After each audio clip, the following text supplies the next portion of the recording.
Live from downtown Detroit, Local 4 News at 6 starts now.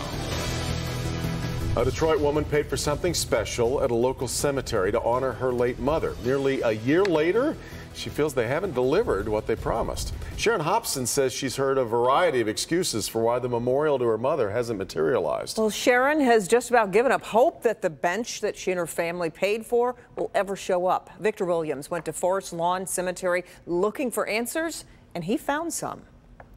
Me and my brother went half on a bench for my mother to, and the names and stuff that's on it, the family names and stuff on it to remember her by. For nearly a year, Sharon Hobson has been getting the runaround when it comes down to a memorial bench she purchased last June for her late mother, Pandora. I've been on an emotional roller coaster to the point that I had to chew a couple of aspirins to bring it down because I felt my blood pressure rising. She says the story is always changing. This right here is a bit much.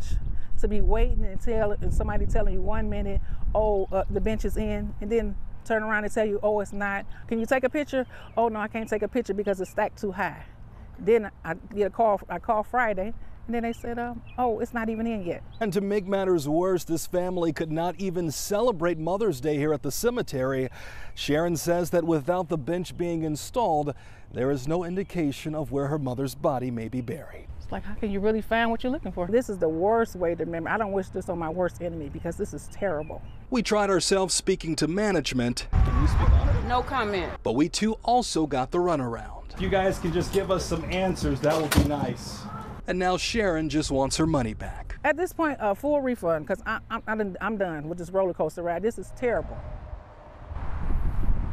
And eventually, Forest Lawn Cemetery was able to give us some information about this situation. Some information that Sharon herself does not even know. They sent over the following statement, which in part reads, quote, "Unfortunately, between supply chain delays and how wet that section of the cemetery has been all winter and early spring, we waited to place the bench until the ground was drier so that the bench can be safely and properly installed. We sincerely apologize to Ms. Hobson if this message was not effectively communicated. Forest Lawn will make it a priority to place this family bench in the coming days now that temperatures are rising." Victor Williams, Local 4. So unfortunate. All right, Victor, thanks. It was 2 weeks ago that Julia Wallace, a student at Roseville Middle School, was hit by a car in a crosswalk right outside the school. Tonight, family members are giving an update on Julia's condition. They reached out to our Sean Lay, who joins us now with more on the struggle this family is going through right now. Sean. Perfect way of putting it tonight, Devin. A real struggle. Julia's mom taking time to message us today while she's still at Julia's bedside each and every day. Julia's aunt taking time to meet with us in person to let the community know how Julia is doing and just how difficult this is, and also frustrating for the family waiting for safety changes to be made at crosswalks, just like the one Julia was hit in. Don't lose any more of our children. Don't hurt any more of our children. We need them. A passionate plea for drivers to watch out for kids coming from Julianne DeBlau. 2 weeks now, her niece, Julia Wallace, has been in the hospital on life support after being hit by a car in a crosswalk right outside Roseville Middle School. Every day is so hard for this family because there have been what they call little victories since Julia was hit. At times moving her hands, her arms and legs, but Julia hasn't opened her eyes or started breathing on her own. A test today will wean her off life support to see how her body is healing, how it may be responding, or how it may never respond. Julia's mother has never left her side. She's grieving her daughter that she raised for 12 years because Julia Grace is with us, but that Julia Grace is gone. What's also frustrating for this family, the crosswalk where Julia was hit has no stop signs for oncoming traffic. Safety changes have yet to be made. It's not fast enough. Dig a hole and put a sign in. I mean, there you go. It shouldn't be constant meetings and battle and this and that. Dig a sign, put a hole in, let these kids be safe. Well, back here live, there have been meetings about safety changes for Roseville crosswalks, especially the one right outside Julia's school, Roseville Middle School. So far, the changes, the ideas are in the works, but nothing permanent as of yet. We'll let you know certainly when that happens. Right now, though, outside the school, police officers helping kids cross their students, along with a parent volunteer who we also introduced you to, while the entire community continues to pull for young Julia. We're live tonight. Sean Lay, Local 4, back to you. for her too, Sean. We appreciate it. A mother makes an emotional plea to a local school board after her child was injured on a school bus. She wants answers and wants more action to be taken to keep other students safe. Megan Woods spoke to the school district about what's going on. And Megan, I understand this child has special needs. Yes, that's what the Dearborn Public Schools parent said. She says that her son has autism, he's nonverbal, and on April 27th, she got a call from the school district saying that he had choked from wearing the safety vest he usually wears to strap him into his bus seat. And she says not enough action has been taken, not enough has been done in the last 2 weeks. It's been almost 2 weeks, and the bruises around my son's neck haven't healed completely. Zanab Nassar addressed Dearborn Public School Board Monday and says she is constantly reminded of what happened to her 13-year-old son. My son has been choked by his harness on the ride to school. By the time they got to school, his lips were blue, his eyes were red, and he had red spot on his face. We spoke to the superintendent, who says that child's parents were called immediately and that student was checked by nurses and was able to continue school for the rest of the day and was at school the next day. Apologetic that this whole situation occurred to them. I know that it created a lot of stress for them and their family. The district launched an investigation that just wrapped up, and the bus driver and aide involved were contracted workers from a third party, National Trails.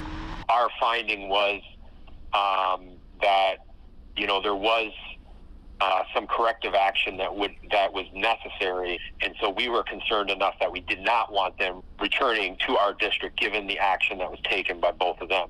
But this mother wants more to be done, and she says this isn't the first incident. She also mentioned the camera wasn't working on her child's bus and many other buses. There are a group of parents who are not sending their kids on the bus out of fear due to their negative experience. Again, that bus driver and bus aide, they weren't staff of Dearborn Public Schools, and they will no longer be working with the school district. The district also says they have reached out to the parents. They have met with the parents multiple times, and they actually had something planned for today, but they had to reschedule. They also say they're compassionate, and they understand that something like this shouldn't happen again. They're reviewing training programs right now to make sure it doesn't happen ever again. Back to you. Not okay. Megan, thanks. Now, a Local 4 News update. An ordinance that aims to provide housing stability within the city of Detroit is passed. The ordinance brought forth by the Detroit Right to Counsel Coalition would provide legal representation to low-income residents who are facing eviction in Detroit. In 2017, officials say nearly 30,000 eviction cases were filed, but only 4% of the tenants had attorneys, had legal representation in the matters.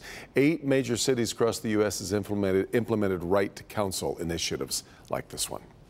All right, now to the weather forecast. Let's take a live look from our sky cam. Another beautiful shot of the city and just a great day to show it off with these temperatures. This was Grubhub. You would just repeat the order. Let's just stick with this, Andrew. If we had a jukebox, just hit replay on that as well, right? We have temperatures that are still soaring to around 80 degrees at this hour. Beautiful sunshine out there, even with temperatures in the 70s in some places, 75 in Mount Clemens.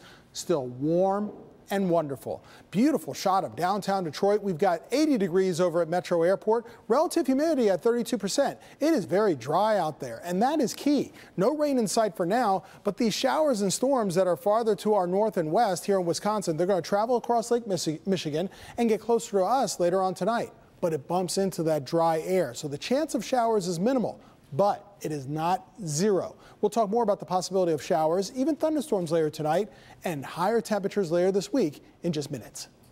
All right, Andrew, really good weather for what a big night we have ahead of us. A few years ago, we couldn't imagine there'd be this much excitement about having a team called Louisville City in town.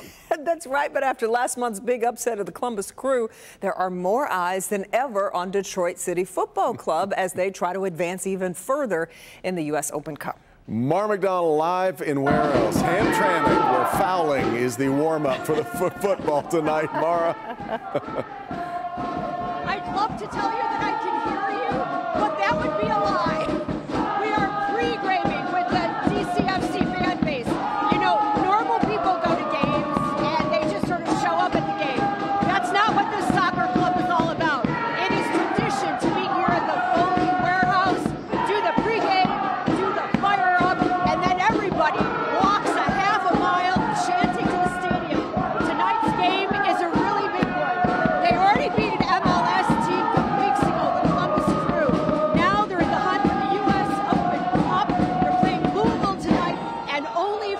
U.S. Open Cup game, are you going to see this kind of crowd on a Tuesday night?